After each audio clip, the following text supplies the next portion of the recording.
Quick Effects is an exciting new addition to Krotos Studio, a powerful new spatial reverb effect to enhance the quality of your project. This update allows users to apply 3 reverb and filter controls to their chosen preset. Simply choose one of the 3 modes, then use the intensity control to set the amount of the effect. Reverb only adds reverb from the space selected in the Dropbox menu to the output of Krotos Studio. This will be applied to all layers of any preset you are using. This retains all the frequency content of the reverb you've selected.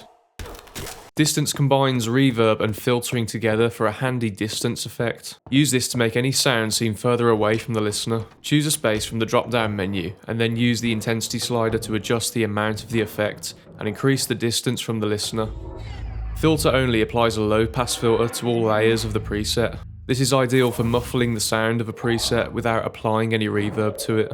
Ideal for transforming any cinematic preset into a boom or making footsteps sound as if they're in the next room or upstairs. The option to apply a reverb or filter specific to an environment is a huge time saver for creators. Log into Krotos Studio today and check out this new feature.